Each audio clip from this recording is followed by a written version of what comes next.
on the record, they thought never could be broke. Yeah, do it for your people, do it for your pride. You ain't never gonna know if you never even try. Do it for your country, do it for your name. Cause there's gonna be a day when you're Sitting in the Hall of Fame, and the world's gonna know your name.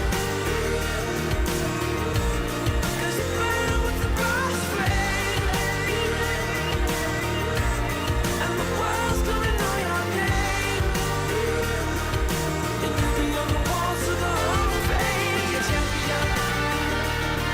Be a champion. Be a champion.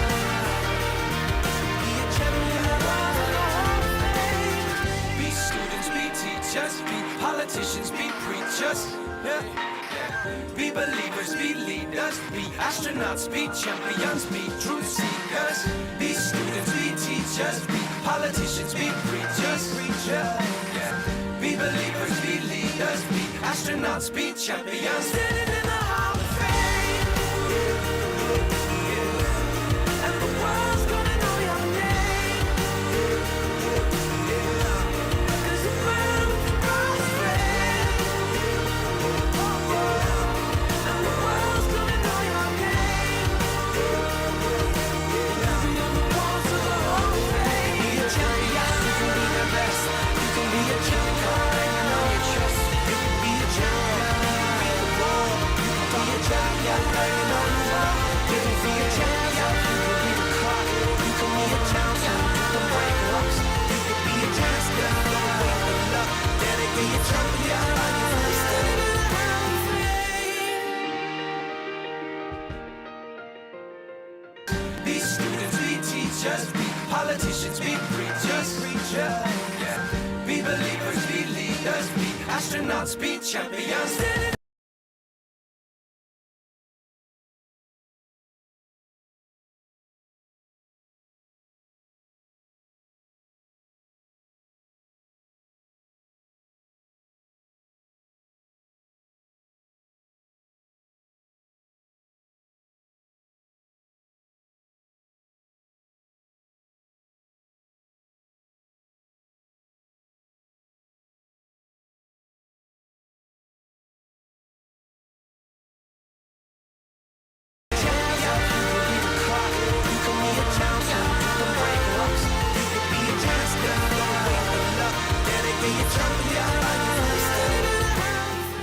That's right. You could be sitting in the Hall of Fame and the world would know your name. Good evening and welcome to Personality Profile here on Joy 99.7 FM. I'm Lexis Bill and I so look forward to Thursday evenings because, we're going to have very good conversations, interesting conversations with people who are doing amazing stuff here in Ghana. And tonight I have one such guest for you. Yeah, you're going to enjoy this.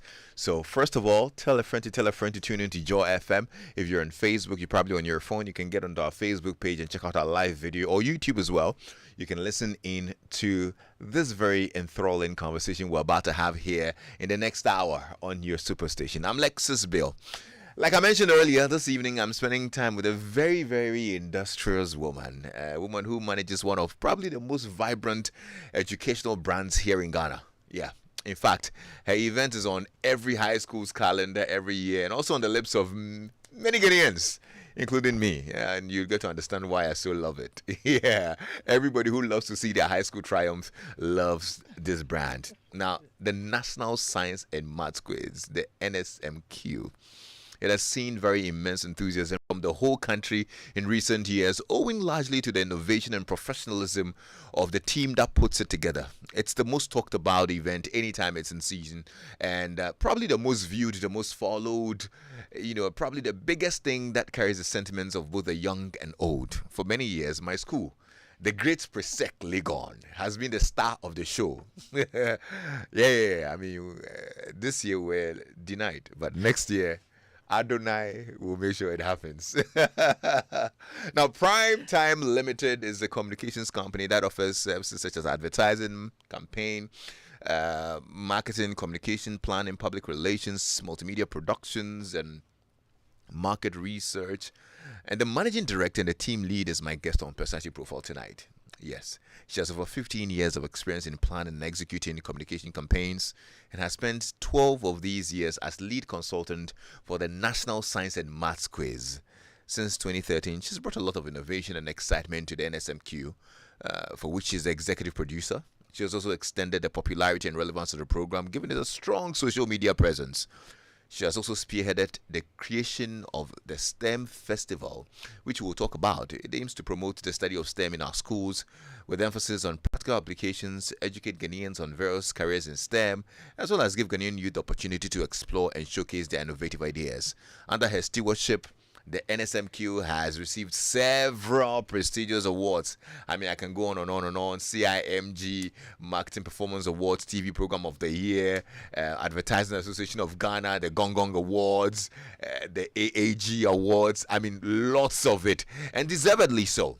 Apart from the NSMQ, she has spearheaded a number of educational programs and public education campaigns, insurance education outreach to tertiary schools in Ghana, the National Insurance Debate, the 10 Science Oil and Gas Quiz, the Center for Distance Learning and Opening Schools, CINDLOS, production of mathematics teaching program, in fact, a lot. In recognition of her work and excellence as well, she has received some very prestigious awards: the 2020 Millennium Excellence Foundation President's Outstanding Youth Prize for Excellence in Education, Ghana Women of Excellence Awards in 2024, that's in March earlier this year. And just a few weeks ago, she was actually adjudged the Marketing Woman of the Year 2023 at the 35th Chartered Institute of Marketing Ghana CIMG National Marketing Performance Awards. My brepo. I mean, she's done well. My guest, Nana Akua A, Mensa-Bonsu, is my guest. Hello, Nana. Hello. I like the smile on your face. Oh, my goodness. I want to be you. Look at that. You've done a lot. Girl, congratulations. Thank you very much. How does it feel? Especially the CIMG Marketing Woman of the Year. That's a big deal. It's a really big deal and it's surreal. It's still surreal. Yeah. Yeah. Did you see it coming? No. I must be honest that I didn't, especially because, it was my team that decided to apply for it and they didn't tell me. Oh, they applied on your behalf. They Okay. did. Yeah. And so I didn't know about it until I was informed Yeah. that I had won it. Wow. So That must it be was, nice. very nice. It was Yeah. very nice of them. But Very nice. when you look back, what do you think got you there? If you Well, think through it. there's been a lot of hard work and Yeah. a lot of strategic planning and just trying hard to improve on our performance every year with the way we run the program, and so trying to satisfy all our stakeholders, Right. and the expectations of the program, trying to improve on the experience of the participants year in and year out, and making a little more noise about it so Yeah. that everybody would also hear about it. I mean, there's a lot that's gone into the program, the NSMQ especially, over the years, and our main thing is to each year improve on Yes. what we do. Yes. So we're always looking for ways of improving. The improvement, I mean, when I turned 21, I think I got a card from a family friend, and it said the room for improvement is the largest room in the world. Right. And I truly believe that, because the improvement could be in so many different ways. There's so many different ways in which you can improve on it, and sometimes they are really little things, but they add on a lot. Right.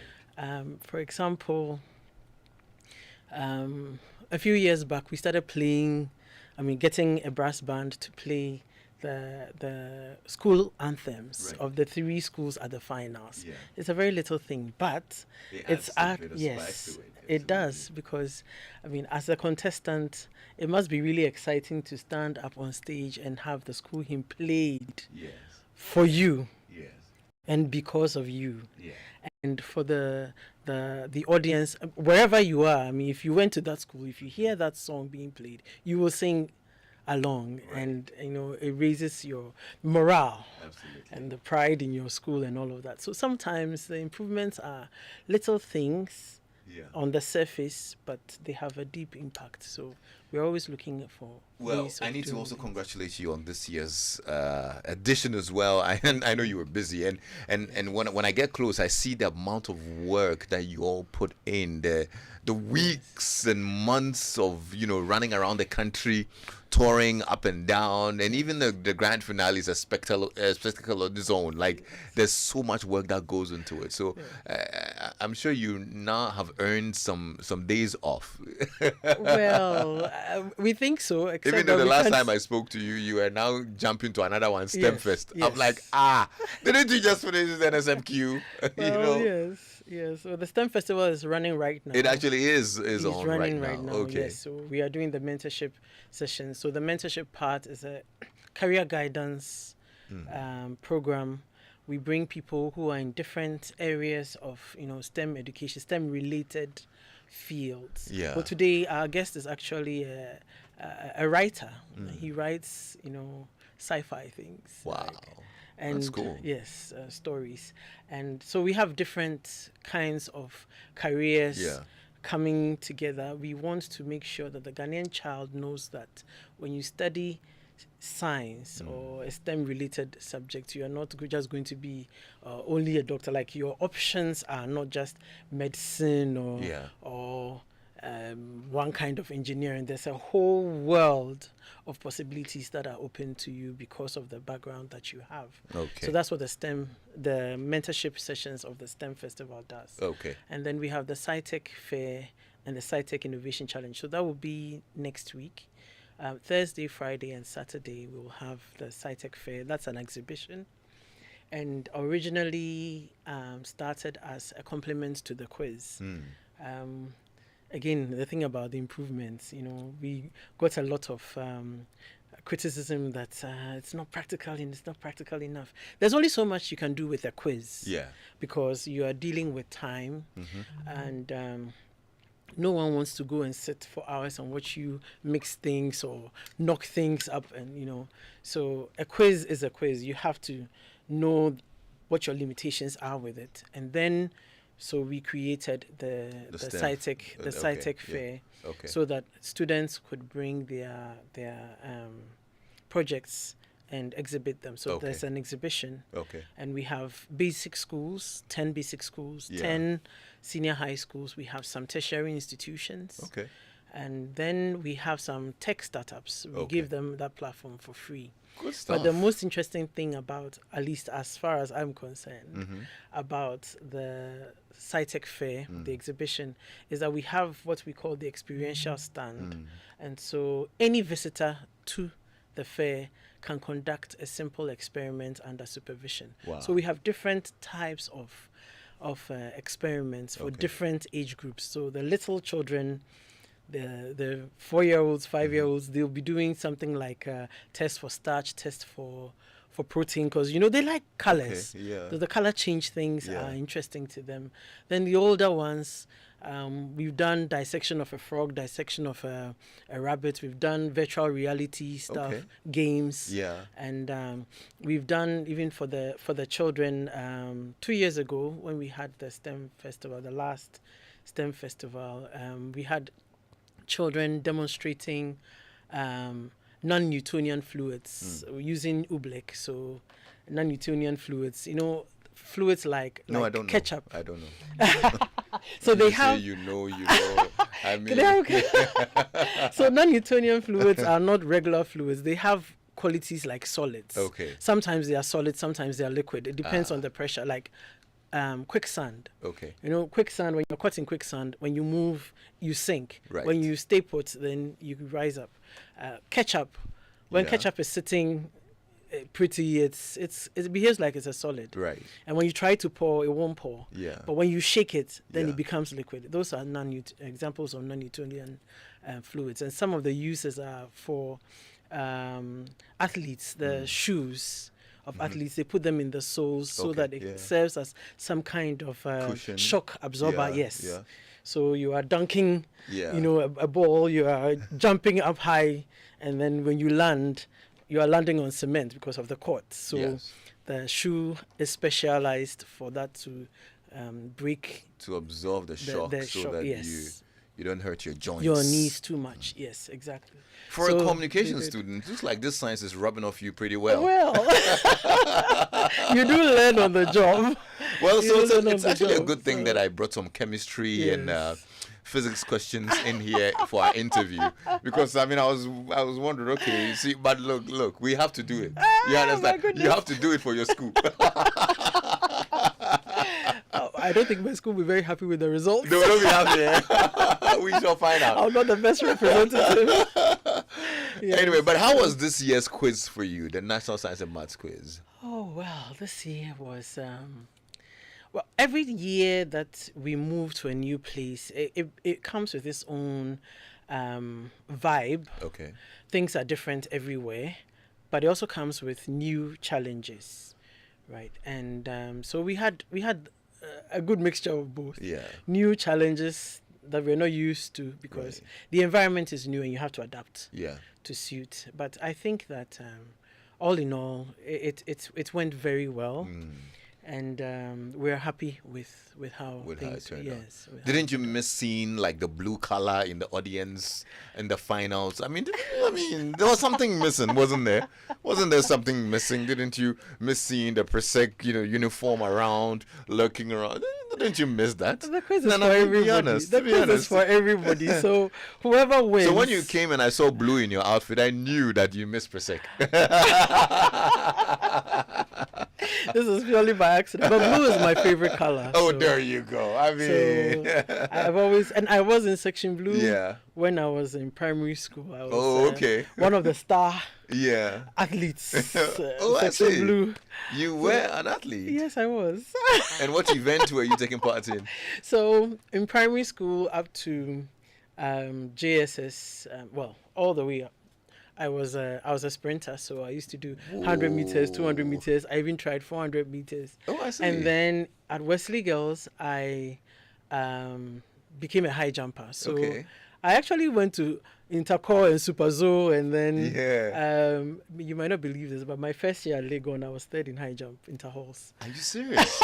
Wow. I don't look it now, but yes. We could have actually had an Olympic champion or Olympic medal from here. Maybe because I actually used to do the flop. Okay. So yes, I I see. had technical training for that, so I used to do the first big flop.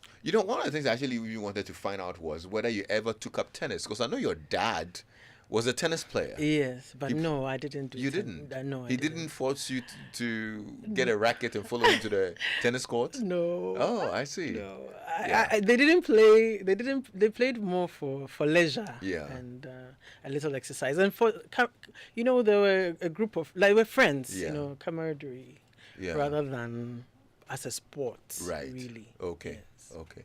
But how was growing up? I mean, with a father like that who, I mean, your family, guys, you need to actually explain it to everybody who's listening now, because I just realized you have a family that is so deep in academia, and it's no coincidence that everybody is doing something related to education. You're the best person to be handling this NSMQ thing, because your family is all about academia. Tell us a bit about your family and growing up. Ah, well, where do I start?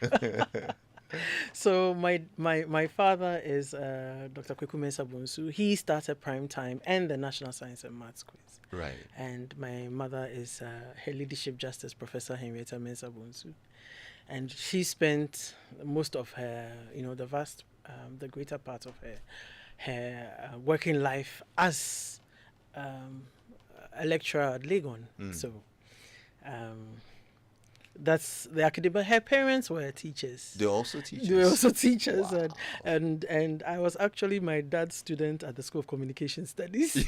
He taught me advertising. You were in his class? Yes, I was in his class. Oh boy. Did that story play out? You know how when your father is a teacher, like they are literally very mean to you? Oh, he Or was. it didn't play out that No, way? I was a good student. I was quiet. In fact, it took. I think it was almost up to the middle of the semester before my course mates found out that he was my dad, because I stayed in my corner. I asked questions only when I needed to ask questions. Yeah.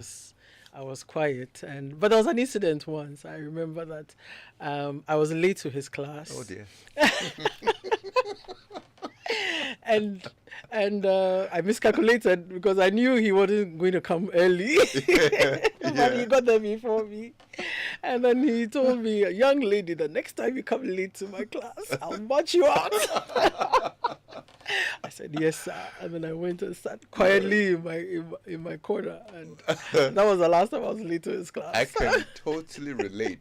My mom was a teacher as well. Oh, right. At Rapid Preparatory in Abompe at the time. And you know, when we were much younger, they do inspection. Right, yes. They inspect whether you've combed your hair, Yes. whether your nails are, overgrown and all of those things. Yes. You are my mother. Yes. I am only a kid. You watched me leave home with uncombed hair, and you get to school and you cane me. Yes. I'm not forgiving that woman. But she was teaching you certain things. Yeah, First of all, not to take her being a teacher in your school for Yeah, granted. yeah. That you can't get a pass Absolutely, because yeah. she's there. Oh, I never did. And that you had to do Yeah. what everybody else was doing. In fact, what you're saying is, if my mom is listening, she'll be laughing because she had a similar experience with her mom, who was her head mistress. Oh dear. Yes. If she saw, on their way to school, she Yeah. saw that my mom maybe hadn't combed her hair properly or wasn't wearing her belt, she Yeah. would let her get down and go home, and then they would leave. Are you And then when she serious? got to school, she would tell the the school prefect that Yeah. Henrietta is late. She's on her way to school. And so when she got to school, of course Yeah. she'd be punished for that. But it taught her a big lesson, Yeah. which I have also learned from, and which I also use in my work. The fact that you are close to somebody, whether it's a family relationship or a friendly relationship, does not mean that you should take advantage of the situation true. and misbehave. Yeah. After all, especially if it's in a job situation, as long as that job exists or that work exists, you won't have to go around looking for a job. Yeah. You have a job. Yeah. So you should be protecting it and not, undermining the authority of whoever is close to you and helping you, or destroying things because I know the boss. I know the boss. Yeah. No. No, that's a very that's good one. that's my attitude to Yeah. it. My cousins who have come and worked as production assistants on NSMQ or have interned with me, or they know that. I will tell you that I'll be harder on you than on anybody else. Right. Because it's important for you to recognize that you have to protect what we have. Yeah. And that it breaks team spirit, it breaks morale if you do whatever you like and you get away with it. That's true. I totally agree. And that's a very wonderful lesson that you're sharing with us. If you're listening in and you have any questions or contributions, you might send us a WhatsApp message on 055-1111-997. If you're watching us on Facebook, you can put your comments as well in the comment section and I would read it out. Right. Now, growing up Yes. around a family of academicians Yes. and people who are in academia, what kind of profession did you envision that probably when you grow up you'd be in? To be honest, I didn't know. And so when people ask, I definitely knew I didn't want to be a doctor because I don't like the sight of blood. Oh dear. And I don't like hospitals. So I knew, even as a little girl, that I never wanted to do anything on that side. Yeah. So whenever people ask, "Oh, what do you want to be?" and then people say, "Doctor," I never said that. I didn't really know what to say. So I'd say lawyer because my mom was a lawyer and Yeah. it made sense for me to say that. But as I grew up, I realized that I was strong when it came to languages. If I want to learn a language, I will. Oh, okay. And I realized also that I had, should I say, literary strengths on that side. Case in point, at I think I must have been about 8 or 9 years old, I directed a play. You So did? yes, I did. My sisters and then my cousins and I, we had a club fashioned along Enid Blyton's Secret Seven. So our club was called the 4.5 Club. Okay. And we put together a play and had our uncles and aunties and some guests. I think it was Easter Monday, maybe 88 or 89. And Yeah. we put up the play. and we had a little accident along the way. My youngest sister decided that she didn't want to play her role anymore, and we had to change the story. then I had to change the story and give it a new ending. So I started, discovering these things and So interest. you knew you were going to be in the literary arts, basically. Well, I Or thought those I were would your be. strengths? No, I actually wanted to be a translator, Oh, okay. a multilingual translator. My first degree is in French and Spanish.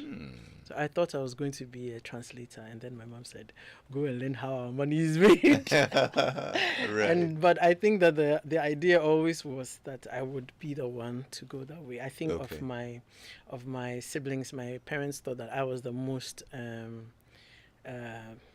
should I say suitable for a career in media and to take over from Prime from your yeah, dad. my dad, yes. At Oh, Primetime, okay. so- Because your younger sister is an associate professor at Yes. Ashasi. Ashasi, She's yes. actually the head of the law and humanities. Yes, she's setting up the law. Yes, she's wonderful. Yes, I and- listened to her and I totally fell in love with her. That's Dr. Mami Mensa-Bonsu. Mami Abena Mensa-Bonsu, Mami Abena yes, and Mensa-Bonsu. then the other one is Mameya Mensa-Bonsu, and she is a lecturer at the School of Law at the Oh. University of Ghana. Big one. Amazing. Yes. You've got a beautiful family. Thank so, you. growing up with girls, it was an Yes. all-girls house. Yes, it was. I wonder how Brother Kweku would have felt. He felt loved because Is it? yes, because we showered him with a lot of love, and we still do. Yeah. Yeah, he's a girl dad, and girls never really go away. Mm. I always say this: girls never really go away. Somehow they always come back home. They keep the links with home much better on average than boys do. Yeah. So, yes, he's very happy. Okay, so We're good. you're done with Wesley Girls. Yes. You now go to Legon Yes. to study humanities. Yes. Yeah. And then afterwards, was it right after that you came to take over from No. Dad? No. So after that, I did my national service. I actually did this interesting little fact. I volunteered to teach at Wesley Girls for 2 months after school. That was during the Nagrat strike, and the Okay. headmistress went around looking for old girls who were leaving school. As in university, to come do their national service there, and I couldn't do national service there because my service had already been worked out. I was doing a program on the French embassy. There's a French embassy organized program where we were teaching functional French, so professional French in state institutions. So I was with the police. So Okay. I was at the CID headquarters. We were putting together the teaching materials for Okay. teaching Yeah. professional French. So teaching policemen how to say good morning, good bonjour, Yeah. and to introduce themselves to a superior, to a new person, to arrest someone who has done something, Yeah. professional French, the kind of French they'd need to know to be able to function in their jobs. And so after that, I went to the School of Communication Studies. That's when I became my dad's student. Okay, yeah. And then after that, right after that, in fact, I didn't even submit my thesis. I did my work on my thesis in the U.S., in Ohio University, Okay. where I did a Master of Arts in International Affairs and MAIA in Communication and Development Studies. Okay. Okay. And I also did a graduate certificate in health communication, African community. Okay. Yes. So I did those two back to back. Wow. It was crazy. I It can was imagine crazy because I had to do, can you imagine carrying 18 credit hours over there, Yeah. having to do some work because you have to, your scholarship, because I was a graduate assistant, and then all your assignments and the papers you have to write, and on top of that, you are doing, you're writing your thesis for another master's. That's it arduous. was crazy. Yeah. I was doing things like 24 hours, no sleep, 5 minutes of sleep. Wow. 26 hours, 30 minutes of sleep, especially when it was time for finals, because at that time Ohio University was running the quarter system. So you had to do 3 quarters. So in 10 weeks you are done. The quarter is done. So it was crazy. I can imagine. So when you were done, you came back? Yes. Immediately? Immediately. So it means that you were in on the succession plan? Yes, I was. That was the plan. The plan. Okay. But I also knew from a very long time ago that I didn't want to live abroad. Okay. I didn't like the cold, and Ohio was pretty cold. Okay. I didn't like the cold. I didn't like the loneliness, the individuality or individualism. Yeah. Yes, I was lonely. When I did my year abroad in France, and when I was lonely. I didn't want to live out abroad. I also had allergies. Oh my goodness. Seasonal allergies. When I first went to America, and then I saw them, putting up signs for shots, flu shots. I said, America for payario, America for everything is some kind of illness that needs some kind of medicine and so on, until the middle of the quarter, and then I realized that you need it. I needed you it. Those shots too. Oh my goodness! And they said it was too late. I had to wait it out and try the next season. I actually suffered from hay fever. Okay. In my second year, so I actually missed my graduation. Oh. Yes, I was there. I worked. I had enough credits to work, and my parents were coming. I had enough credits to work, but I missed my my defense. At that time, Skype wasn't. But this is 2009. So it's not like now where you can do these things by Zoom and stuff like that. So I missed my defense. I couldn't step outside the house. Okay. The hay fever was so terrible. I couldn't, for 2 weeks, I was holed inside my house, so I missed it, and I had to take an extra quarter to finish it up and then come home. But I came home as soon as I was done. And then straight into Primetime. My dad promised me a month of rest. Give me 2 weeks and then called me to work. So Yes. the brand NSMQ you've been close to it since infancy, I can say. You know it in, out, inside out, basically. Yes. But coming in and eventually taking over as the managing director of Primetime, what was your vision for it? All right. So I always say that I grew up on the quiz, and because I used to go and watch after school, especially when it was at Presec and then at Achimota. I used to go and watch after school, and then from there, after SSS, at that time, we used to wait 2 years to go to university. There was always I think there was a backlog of 2 years, 2 batches, waiting to get into university. So during that time, I interned at Primetime. So from January of 99 till I think July of 2000, I was an intern, and I worked in each of the departments. Okay. But my longest stay was with client service, and I was a production assistant on not just the NSMQ then, but also the other programs, Kiddie Quiz and all of the other programs that we had. So part of my responsibilities revolved around getting, helping the quiz mistress out. That was Professor Marianne Iramadi. She was the quiz mistress at that time, so I used to help her with her clothes, with her makeup. I used to powder make the students up to go up on stage. Yeah.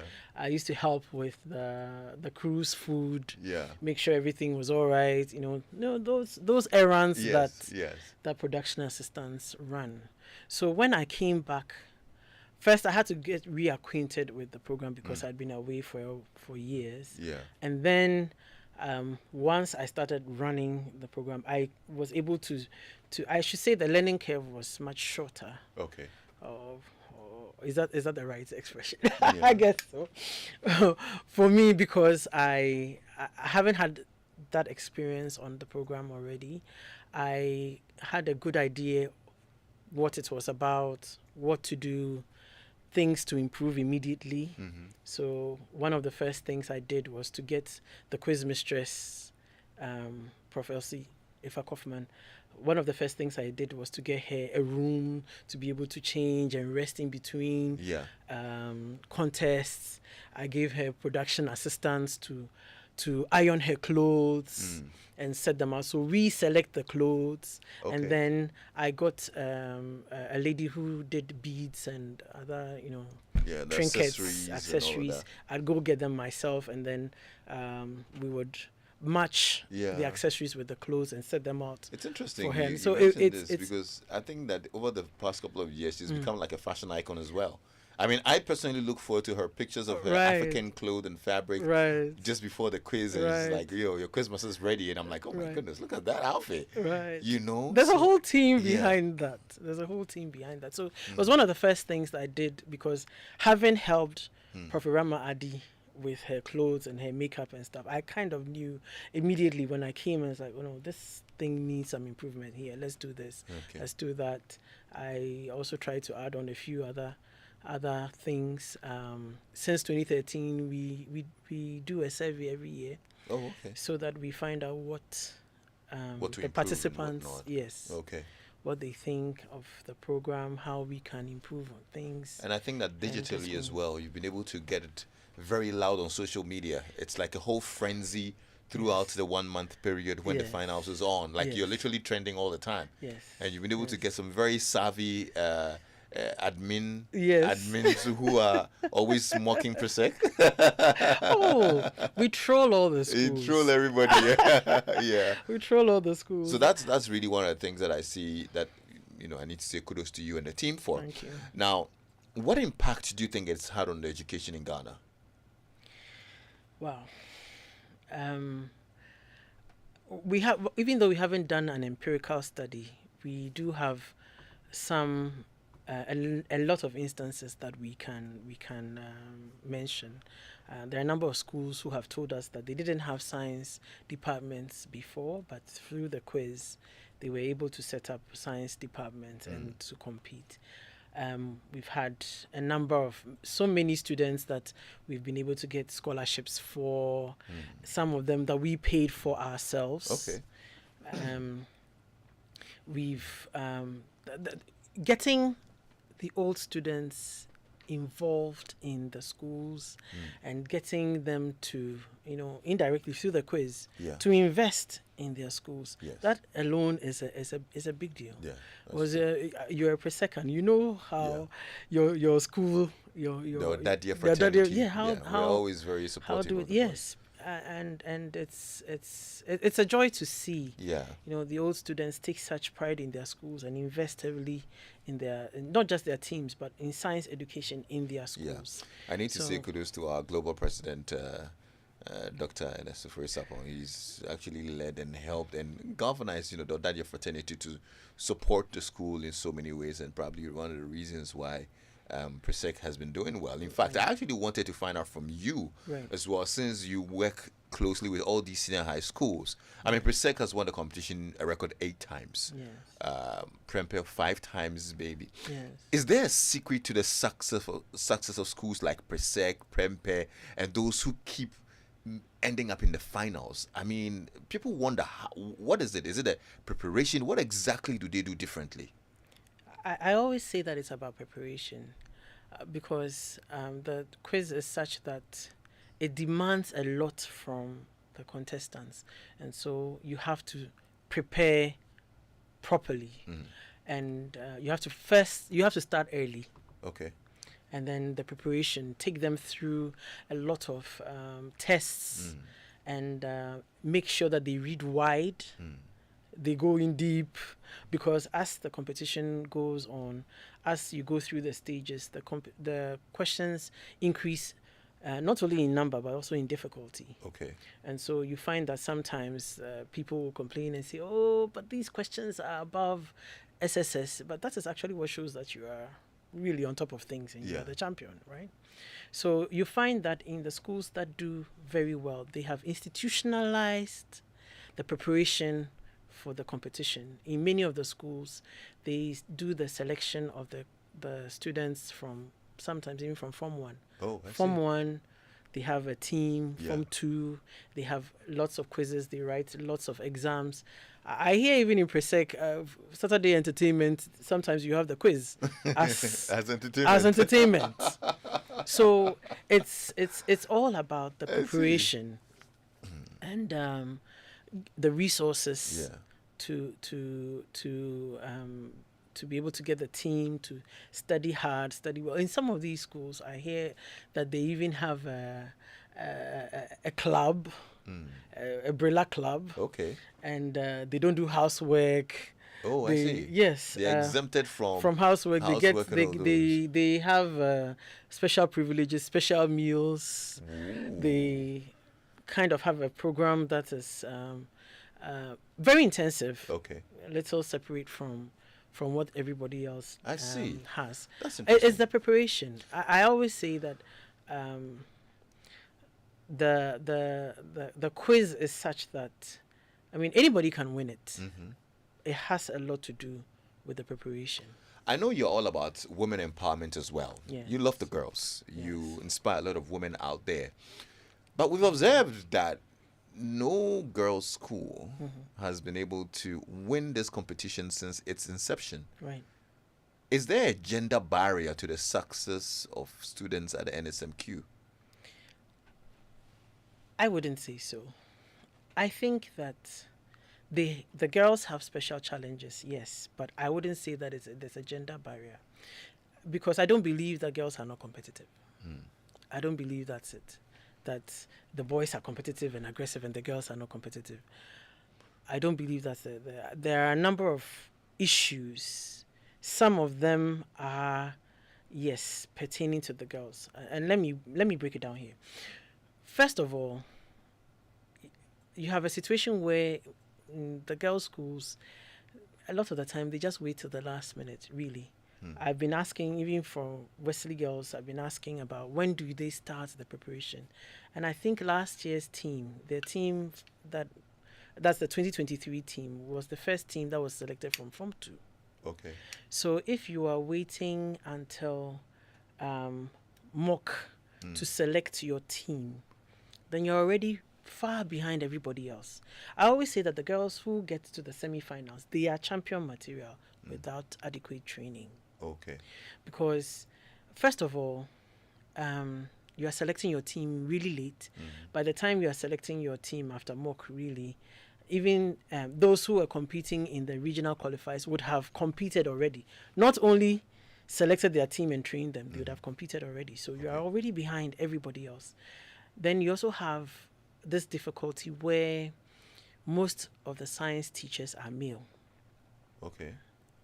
And no parent would be happy to hear that their teenage daughter is in a class with a male teacher at 1 a.m., studying for the quiz, or in the lab at, 1 a.m. But in the boys' schools, they pretty much study all through the night if they want.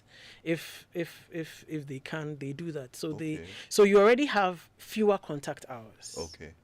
And so if you're choosing the team or selecting your contestants late, then you are, like I said, okay, really far behind. I see. And then you also have other issues like, sometimes the aggressiveness of the audience, or there has to be greater psychological support Okay.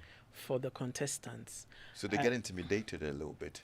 Sometimes the contest, and I'm not talking just about the girls, sometimes the contest is won or lost before they go up on stage. Because if you hear the name of the school and you are frightened, you Yeah, are you're already on already the losing side. psychologically Yes, lost. Okay. you're already beaten. Okay. And even though we provide a team of psychologists to work with the schools during the competition, it's only that deep, because really during the competition, how much work can they do to support the students? Okay. If nothing has been done at all for them, then it's not enough Yeah. to build them up psychologically, mentally, to make them strong enough to I mean, to beat everybody. Yeah. You know, And just so done- I'd just to end that part, Yeah. I would recommend that the schools pay attention to the psychological, strength of their contestants, and work on that Okay. at the school as an integral part of their preparation, Yeah. so that when they come on location and we also give support with psychologists, then they'll be fine. Okay. Okay. That's a good one. Yeah. So hopefully next year we want to see Wesley Girls and Holy Child in the finals so that we can take our ninth. Anyway, so I thought you were going to say that so that they would win. so a couple of months ago, I actually saw a video of a young lady. I don't know whether you chanced on it as well. I think she was a student of an insane SHS. Yes. Leveling some criticism against Yes. the National Science and Maths quiz. Yes. I think her name was Rich Love. I followed that Yes. keenly because Yes. it actually generated a certain kind of debate. Now, the assumption was that most of the students who make it up on stage are biologically smart, and because the smart students will always go for the big schools, that's probably why maybe some of the lesser known schools are not making it that far in the National Science and Maths competition. What do you say to that? I disagree on so many levels. While it's true that the students are already top students, it's not, the teachers will tell you, it's not always your top students who can do the competition, because sometimes they would freeze under pressure. Yeah. Sometimes it's not the top student who comes, it's the one who can think and who can work under pressure, that kind of pressure, with the cameras and the lights and the audience and everybody in front of you. So I disagree. She was saying a lot is that the students are already good, and that's what the teachers do a lot of work. I thought that her submission didn't do justice to the teachers. The teachers put in a lot of work, because the students call them raw materials, Right. good quality materials, but without sharpening and polishing, you are not going to get good results. And the teachers themselves will tell you that the training for the quiz is different from the training for the WASI. Yeah. Because it's not just the academics. You have to be really strong. You have to do a lot of reading, researching, learning all sorts of things. But there's also a kind of game element to the competition. You have to be able to know when to take a risk, Yeah. when to hold back. Right. I think of it as in terms of Kenny Rogers' song, the Gambler. The Gambler. You have to know when to You hold. gotta know Yeah. when to hold. Yes. Yeah, Yes. I get that. Okay. And if you're not able to make those judgments, You will not be able to then succeed. you won't do well. Good stuff. But a lot of things go into the preparation of the students for the competition. So, and a lot of good has come out from that. You have students who have been identified. Their talents been identified, and they've been assisted to get scholarships into all sorts of prestigious Institutions. institutions. Yes, that's true. We have so many former contestants in big positions everywhere. We even have a quiz mistress who is a former contestant, Dr. Anita Champon. Okay. Dr. Anita Opon. Yeah. She's one of our quiz mistresses, and she was on the 2005 Ghana National College team. So she was a Beautiful. contestant Wow. on it. So That's there's amazing. a lot of good that has come out of it. What's the biggest And- learning for you all through these years from the quiz? Oh, wow. There's always a lot to learn, and every year is different. Every year has So its this year, own... which one sticks out for you? Probably what comes to mind. Wow, that's a lot to take in. I guess I'm not even sure where to approach it from. Yeah. There's so much that we've learned behind the scenes, and even with the schools. I think that one thing is clear, that the competition is still very much alive in the schools, because when you see the attention that the students, not even talking about the fans, just the schools themselves, the contestants, how important it is to their studies, their academic life in the school, for which reason the schools have institutionalized the process, the learning and the preparation process. It tells you that there's a lot of good that's happening there. It's supporting STEM education, and the more people are interested in the science around us and in learning science, the better it will be for the country. And that's also one of the reasons why the STEM Festival was introduced, so that there's a practical part of it. We have the SciTech Innovation Challenge, where the students build their projects up from scratch by themselves without their teachers. Wow. We are hoping that through that, we'll be able to build, in some years to come, we'll be able to build a pool of young innovators. And yes. The STEM festival it's still ongoing. Yes. Where is it happening? So right now, the mentorship sessions are streamed live on all our social media channels. But what's the the handle for those who want to follow? So we do it even on the NSMQ. On the NSMQ channel as well? Yes. So at NSMQ Ghana, and then STEM Festival. And then on YouTube, on Primetime Limited, the YouTube channel for Primetime Limited.